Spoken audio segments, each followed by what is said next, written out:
تحاولش تفهم كل حاجه، كتر الفهم يضرك. احكي لك كده قصه عن سيدنا سليمان. في واحد كان عنده قطط كتير حوالين البيت. فسيدنا سليمان بيتكلم كل اللغات، فراح لسيدنا سليمان بيقول له عايز اتعلم اللغه، يعني عايز اتعلم لغه القطط بيقولوا ايه.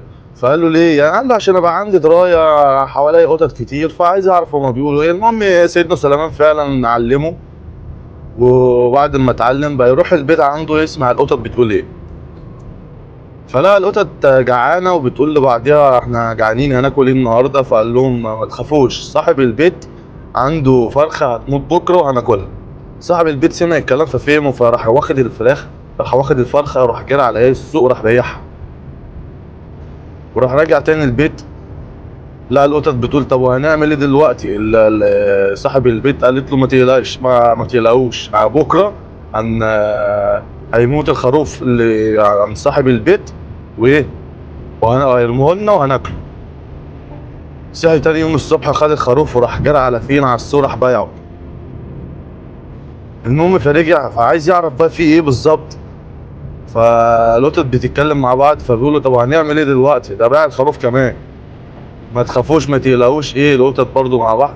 صاحب البيت نفسه بكره هيموت وهيعملوا فتة على روحه وايه، وهناكل فتة. راح جرى على سيدنا سليمان قال له يا سيدنا سليمان ايه حصل؟ واحد اتنين تلاتة اربعة. فسيدنا سليمان قال له انا قلت لك انت عايز تتعلم اللغة ليه؟ ما مش كل حاجة هتتعلمها هتبقى مفيدة، في حاجات بتتعلمها بتضرك، او في حاجات بتفهمها هتضرك. طب يعني ادي. قال له خلاص، ما انت ربنا فداك اول مرة بالفرخة وانت ما قبلتش، ربنا فداك تاني مرة بالخروف ما قبلتش، امر ربنا خلاص نفذ، فانت غصب عنك بكرة ايه هتتوفى. ف